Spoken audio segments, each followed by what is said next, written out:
Cette pandémie nous a beaucoup enseigné sur le fonctionnement de l'économie internationale, des relations internationales. Et moi, en tant que passionné de l'économie mondiale, dont je suis spécialiste, puisque j'ai deux thèses de doctorat, un sur les problèmes de finances internationales, les taux de change, et puis les économies développées, la Chine, les États-Unis, les économies en voie de développement. Et j'ai eu aussi l'avantage de voyager dans 66 pays dans le cadre de prospection économique auprès de 350 entreprises est-parisiennes et françaises.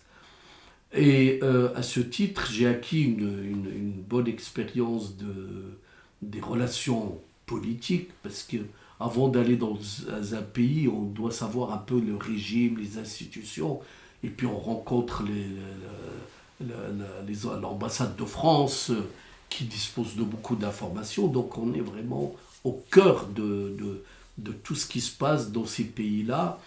Et c'est pour ça que je prétends, et je ne me trompe pas, que beaucoup de mes analyses, ils ont vraiment été très en avance. Et là, ce livre, d'ailleurs, il y a un chapitre où j'explique tout ce que j'ai dit en 2011, malheureusement, se réalise. Je dis malheureusement, pas pour moi. Moi, je suis content que ça, comme tout ce que j'ai développé comme arguments, analyses et théories sont justifiés à l'heure actuelle.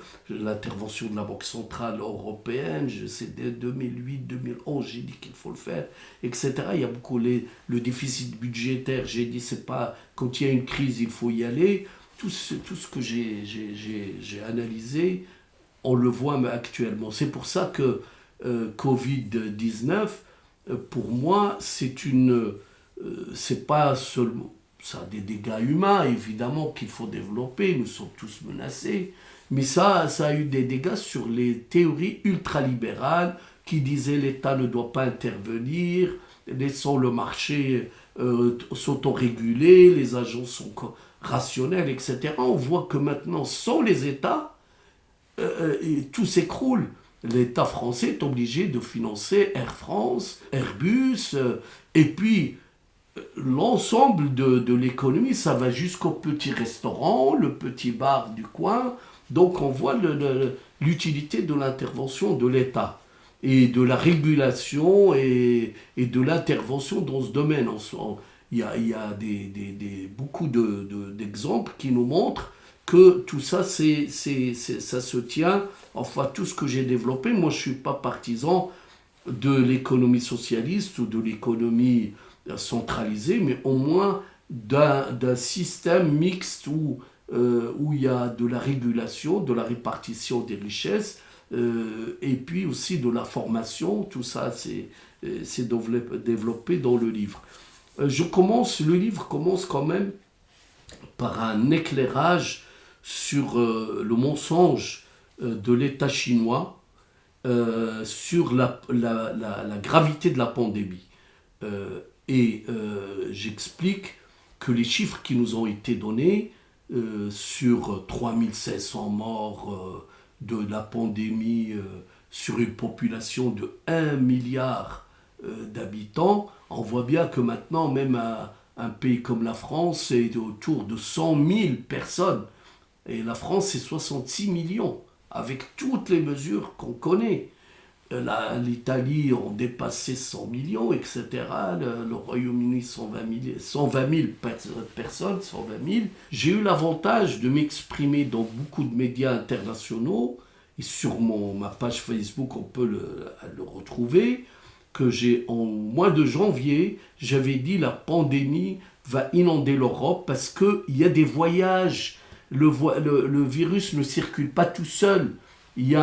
Les Chinois, ils ont menti, puis ils ont continué à envoyer 30 millions de visiteurs en Europe. Ils ont commencé à aller partout. Et puis, l'exemple de l'Iran aussi, qui a continué ses échanges avec la Chine. Et puis, c'est devenu un épicentre aussi, un deuxième épicentre de la pandémie. et les Iraniens vendent de façon licite ou illicite par les milices, les djihadistes dans les pays du Moyen-Orient. Donc ils ont distillé le virus. Donc là, ça c'était un peu... C'est aussi l'ébauche pour moi d'expliquer que la Chine, je dis pas, je suis pas anti-chinois. Je dis la Chine fait ce qu'il faut, elle défend ses intérêts.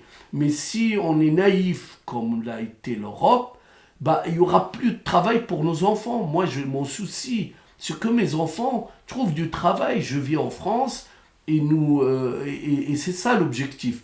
Donc, je propose donc une coopération trilatérale entre l'Union européenne, l'Afrique et le Machrek, c'était le pays du Levant, et de faire cette alliance de technologique, financière et aussi économique, et créer des chaînes de valeur, de créer des usines qui permettent la réindustrialisation de l'Afrique, mais également de pouvoir que l'Europe aussi se réindustrialise. Et mon plaidoyer, c'est la relocaliser des activités. Je me suis battu en région parisienne pour défendre beaucoup d'entreprises françaises qui ont délocalisé. Ils ont fermé, donc ça, les élus étaient quand même...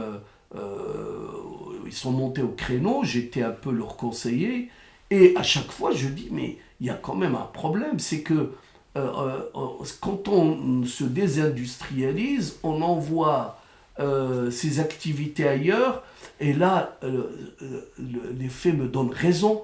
On ne peut même pas fabriquer du paracétamol, se soigner la tête en France, ni en Europe. On doit tout importer de Chine, on l'a vu pour les masques, on l'a vu pour beaucoup de composants, on dépend entièrement de la Chine. Donc là, les faits, ils m'ont donné raison, mais je suis quand même un peu surpris que les dirigeants, que ce soit français, européens, successifs, c'est-à-dire depuis plusieurs décennies, ils ont été naïfs à ce point-là. Ils ont laissé filer les entreprises françaises, ils n'ont pas fait ce qu'il faut pour les garder. Et on a, dans le domaine pharmaceutique et médical, j'ai suivi à Montreuil l'évolution de Sanofi, ils ont fermé tous les laboratoires. Et là ils sont partis en Indonésie, en Chine.